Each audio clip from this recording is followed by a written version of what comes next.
Welcome to the Bearded Naked podcast unveiling the 8 limbs of yoga. I'm Gareth Johnson, and this podcast series is a conversation with Matt, the Bearded Naked Yogi. In this 10-episode series, we're delving deep into the core principles of yoga, shedding light on its ancient wisdom and timeless teachings. Matt is taking us through the 8 limbs of yoga, sharing his philosophy and revealing the essence of this ancient practice. Matt, this is the final episode of the series. What are we covering this time around as we wrap up our conversation? I can't believe we've made it, Gareth. I'm so happy. Congratulations to both of us. This has been an amazing experience. So yeah, here we are, episode 10, and we're going to conclude our journey along the path of yoga with a recap on the adventure that we've been on so far, and a little bit more of a dive into why yoga remains as the ultimate antidote for modern living and a timeless path of liberation for those on a journey of self-realization. Well, let's do that quick recap of what we've covered so far in this series. You've been explaining the 8 limbs of yoga. Why are the 8 limbs of yoga so important? The 8 limbs have a preeminence, if you like, as they represent the 8 key aspects of the totality of yoga, the complete practice and philosophy of yoga.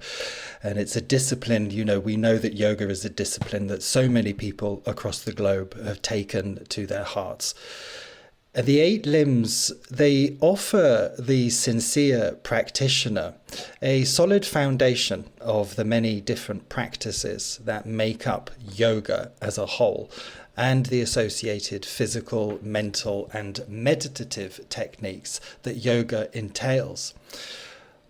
I would hope what's been made clear during these episodes that we've shared is that yoga is so much more about bending one's body into wonderful shapes or being able to touch one's toes. The rich canon of yogic practices range from living according to a set of ethical principles, using our breath for optimum health and energy levels within the body, taking us all the way through to ever finer and more refined meditative practices that, with a brave and courageous spirit, guide the practitioner of yoga towards their own ultimate self-realization.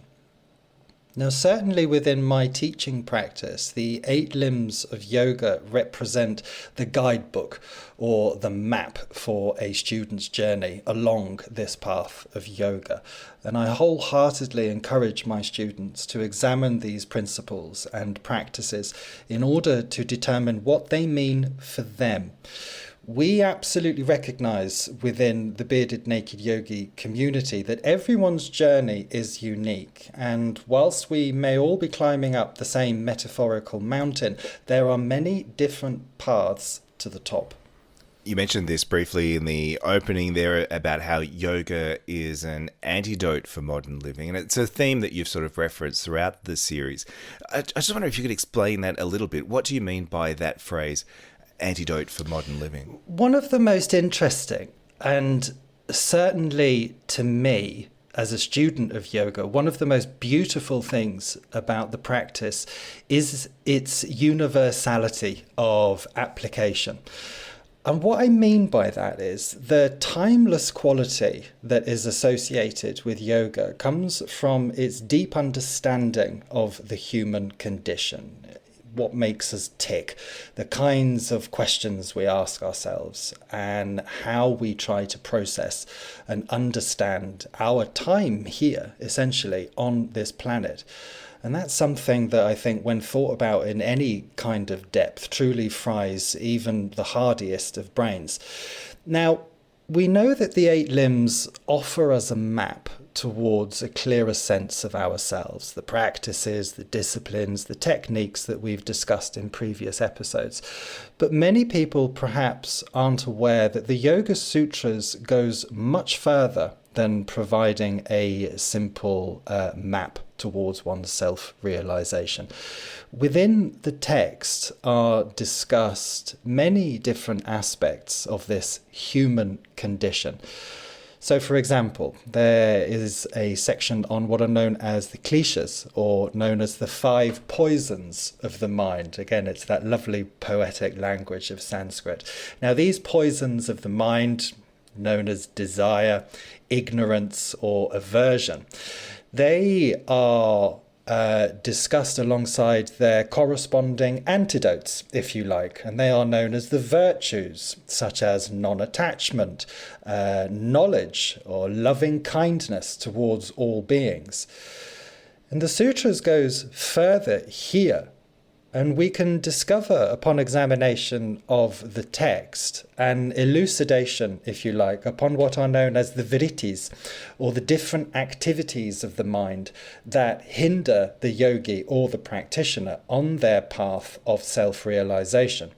And these vrittis are discussed alongside their positive and negative manifestations, and how the yogi achieves a sense of balance between the two. We can really start to see here that the wisdom that's encapsulated within the Yoga Sutras serves as this really timeless guide for navigating not only the complexities of modern life, but offering a profound insight into the nature of the mind itself and ways in which to truly understand oneself.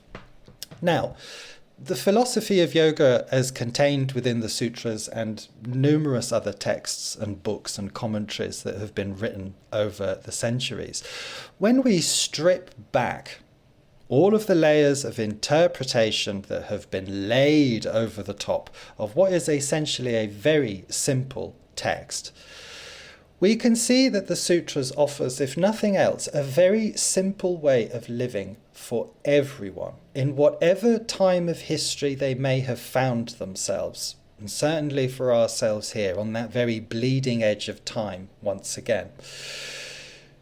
People have had the same deep stresses and strains since the dawn of humanity. They are the stresses and strains of simply being alive and having this relatively high level of consciousness that we enjoy within our lives. Now, how does yoga provide an antidote to that? It's quite simple. Be a good person. Find out what being a good person really means to you. Do a little bit of exercise. Watch what you eat. Reflect on your behaviour and, if necessary, make the changes within your behaviour and your life. Sit still for a little while. Just simply breathe for a little while. And isn't that good advice for anyone? Excellent advice. I mean, it does sound simple when you break it down like that, but also you do get a sense that we're just scratching the surface with some of this stuff. There's a whole lot more to yoga that we could really get our teeth into. But I want to come back to sort of one of the key themes that we've been exploring throughout this podcast series, and that's been how to build a relationship with yourself. From your perspective, what are some of the barriers that we potentially have to navigate in order to build that relationship? The greatest barrier we all have in building a relationship with ourselves lies in not knowing who we truly are. And whether we are aware of that or not, we have a great tendency of behavior to confuse our personality, the way that we live our lives, our relationships, or what we do for a living, as who we truly are. We constantly define ourselves in relation to something or to someone else. So really we only know ourselves as perhaps a reverse reflection of something else. And we say subconsciously to ourselves, I am this because of that. But to me, the real question has always been, who am I without this external thing that I define myself by? And I think here we reflect a little bit upon the klesha, or the poison, if you like, of aversion, and it's known as devesha in Sanskrit. We as a species have such an extraordinary aversion to wanting to get to know ourselves or build a true loving relationship with ourselves. We will perform the most incredible acrobatics in life in order to divert ourselves away from any sense of self-examination. Example, I teach a lot of meditation during my yoga classes, bespoke meditation classes, and also in retreats. And one of the things I hear most frequently is, oh, I can't meditate. My mind won't stop, or I fidget all of the time. My body cannot relax. What yoga shows us is that a busy mind with its ceaseless and often intrusive thoughts, or our bodies with their sensations and the fidgeting movements, when they are stilled by the very practice with which we have been so skillfully avoiding. We realize, or hopefully one would realize, that we're trapped in a vicious cycle of our own making. And we continually avoid doing the very thing that would help us to break that cycle. I find it humorous and also incredibly bizarre. Bizarre, but very familiar to all of us who procrastinate, I think. So. It is familiar. And I think that's the thing, isn't it? It's familiar to all of us. These are the common problems of humanity, and they have not changed in millennia. I want to come back to the whole getting naked side of things. You advocate taking off your clothes to get the most out of yoga. Why does it have to be naked? I absolutely advocate the practice of naked yoga for its healing benefits, mentally, physically, emotionally, spiritually, if you want to use that word. And I'm also a very big advocate of naked yoga for its emphasis on a sense of renunciation about the external of life and a cultivation of the internal aspects of one's life. But I don't say it has to be naked. Now, I teach a lot of naked classes, and I see this practice as a practice of the ultimate liberation in a world where we as a species are so defined by our external appearances and the clothes that we wear. It can almost be seen, I think, as an act of rebellion against another aspect of a false understanding of who we are, believing that our external appearance, the clothes that we wear, define us and our relationship with the world. And I have seen the profound healing that it holds, this practice of naked yoga, towards those who have felt a sense of shame towards their bodies or lacked any kind of meaningful relationship or connection with their physical form. I also teach clothed classes, and I also teach clothed retreats. Some people don't wish to, or perhaps they don't feel comfortable practicing without clothes. So would I not teach those people or share what I know? Well, of course I would, because yoga is for everyone. What I advocate is that practicing naked yoga has enormous benefits across the board for those for whom perhaps the practice of naturism or nudity is already part of their own path during this world, or perhaps those that have a curiosity towards it and perhaps wish it to be part of their experience here, their experience of their life. I think it's very important in this life, we have to be who we are within the time that we find ourselves and not accept any expectations placed upon us that we are not comfortable with. Again, we are all on our very unique and individual journey here, and we have to honour that. And as I've always said, if you want to practice naked, then we'll practice. If you want to practice with clothes on, then we will practice. The most important thing to me is that we practice. I guess one of the complexities with some of this is that when naked yoga can mean different things to different people. And so, I see a lot of sort of tantra sort of based classes, which are all about connecting with sexual energy. And I was just wondering on your point of view in terms of, is naked yoga the same as tantra or tantric yoga, or is there differences there? There are differences, and I'd say no, it's absolutely not. The practice of naked yoga is not the same as the practice of tantra, and I find it amusingly unfortunate, let's say that the true practice of naked yoga has become associated perhaps with the more overt sexual practices that come under this umbrella of modern tantra techniques. But naked yoga is just that. It is the practice of yoga without clothes. Those of us who enjoy practicing without clothes, now we do it for a number of reasons. There's that sense of liberation, of freedom. There's an enhanced movement of the body. There's a connection with our physical form. But within my teachings, my classes and my retreats, there is no hint of sexualization towards the practice. And in fact, it's actively discouraged. There's a place in the world for everything and all paths. Otherwise, to me, they wouldn't exist in the first place. When I started teaching as the Bearded Naked Yogi, the founding ethos was always, and it remains to this day, the creation of a non-sexualized space or spaces where people can come together to practice naked yoga. That's it. I've had a lot of people over the years ask me why I make such a big deal out of the whole non-sexual side of things. And my answer to that is quite simple. There are enough places and communities in this world where if one wants to express themselves sexually, they can.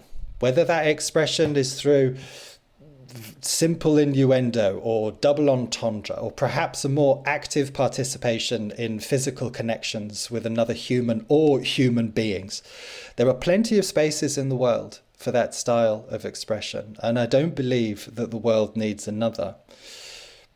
I've met a lot of people in my teaching practice who sit at various different points of that beautiful spectrum of sexuality in which we exist. What I have seen is a pursuit of sex and a sense of validation that is attached to it, that has taken over people's lives, and it has led them to be put in perhaps harmful, damaging, or even dangerous situations. In my perspective, from what I have seen, the encounters, the conversations that I have had in the world, it seems that that has increased over the last few years with the extraordinary freedom in many cultures and societies across the world when it comes to sexuality and sexual expression. I believe that with that freedom comes a sense of responsibility, and it's a responsibility towards oneself as well as a responsibility towards others. I think where people will assume the practice of naked yoga is the same as Tantra or vice versa, or there is just generally something sexual about it, is from a tremendous confusion in the world that identifies nudity with sexuality or sexual behavior. And I get it, don't get me wrong, I understand it. For the vast majority of people, the experience of being naked around other people precedes the act of sex itself. People subconsciously identify the act of being naked with someone else or a group of other people with that act of having sex, either having participated in it before the act or after the act. But the practice of shared nudity, the practice of shared naked yoga within a setting such as a class or a retreat, it is so much more. It represents a freedom of oneself. To many people, it represents a learning to love one's own body, perhaps for the very first time, recognizing that we're all the same underneath the metaphorical and physical layers that we all wear. And to me, it represents a shining example of the union that yoga offers. Whoever you think you are, or whatever you may think of yourself, we are all the same. Underneath it all, we are all the same. As we've worked through each of the 8 limbs of yoga, there's been a lot of information, and it has felt maybe a bit advanced. If I'm just at the beginner level of yoga, how much do I need to know about the 8 limbs? I think it's a good idea to have an awareness of the 8 limbs right from the start. So many people arrive at yoga through the classes of the physical postures, the asanas, and they never really go beyond this unless they embark on a teacher training program or they have a particular interest in the philosophy that's at the core of the practice. But absolutely, I think everyone should understand at least the very basics of yoga and why it is practiced as represented within the 8 limbs. Otherwise, it just runs the risk of being simply another form of physical exercise that people undertake. And I'm not saying there's anything wrong with that, but again, you know me and my history head on, that's the thing. Understand why you do something. Learn something. You might learn something new and interesting for yourself. And I meet a lot of people who I affectionately say perhaps they play the game of yoga. You know, yoga's become this enormous multi-billion-dollar industry across the globe, and that has many, many positive aspects to it, but it also has many perhaps less positive aspects to it. It can run the risk of someone taking on another false persona and identity about themselves. You know, I've certainly met a lot of people, you know, I practice yoga. I practice yoga 3 or 4 times a week, or I do this, or, you know, and, oh yes, you know, I'm so dedicated to my practice. I'm so dedicated to my practice. And then they're standing there in their leather shoes, or, you know, they're eating their Big Mac or something like this, and it's like, you know, you're walking around with your plastic water bottle. There just seems to be a bit of a disconnection sometimes between what people say that they are and the things that people actually do. That's what I mean by playing the game of yoga. To me, without understanding the 8 limbs, without knowing why this practice is there, what are the fundamentals of this practice, I can only really describe it as it's kind of like buying a Lamborghini and just driving it in second gear. What's the fucking point? Why go to all that effort? Why go to all that kind of stresses and strain in order to do this one thing without ever really living it to its fullest and highest potential? Again, I find it amusingly bizarre, and it's wonderful. If it sounds like I'm making a judgment, or it sounds like I'm sort of casting aspersions on different people, it's absolutely not. And I think what people, you know, can perhaps understand is all of this life is simply a perspective. And it doesn't matter how far along the journey you are. It doesn't matter whether you're not, you know, you are perceived to go all the way, or perhaps you just dance around the edges of it. You know, the point of this, the point of us being here is simply to learn. You know, people say, what's the meaning of life? What's the meaning of life, Matt? Well, the meaning of life is to give it meaning. It's up to you to decide what that meaning is. Don't ever listen to anyone else if they try to define you or say who you are or what your life represents. Ignore them completely. I often say to students as well, if you ever go to a class and a teacher tells you that you're not doing something correctly, or you're not doing a posture correctly, you roll up your mat, you walk out of that class, and you never return, because nobody knows you like you know yourself. Your downward dog will be very different to someone else's. And I think that is a very important thing. Be true to yourself, because this is your life at the end of the day, and you've got to do the things that work for you. Without trying to define anyone, what's your aspiration for our listeners now? You know, we've listened to the podcast, we've learned about the 8 limbs. What now? I think with any sort of, you know, modicum of self-awareness that I might pretend to have, you know, this is really, I think, so much of this podcast and maybe this more relaxed conversation today. I'm defining myself. I'm not defining anyone else. I'm fully aware of that. I'm on my own journey. That's the thing. You know, people are like, you know, you what did I have someone say to me once? You know, you've transcended the ego and things like that. You're so calm, you're so this, you're so that. And I'm like, dude, really? You don't know me. That's the thing. Like, I am all things. If I am calm, I can lose my shit. If I appear to be transcending the ego in some people's eyes, to other people, I will be the most egotistical arsehole on the planet. And that perhaps is the key. It's understanding that, and it's being okay with that. And that's fine. That's life. If I've got an aspiration out of having this amazing experience with you and recording these podcasts, It was simply to get a message of yoga out there into the world that perhaps to me, as a practitioner, as a student, and as a teacher, it felt a little bit more complete and a little bit more whole than what I perceive that many, many people in the world are used to hearing. I only want to encourage anyone with an interest in yoga to begin their own practice.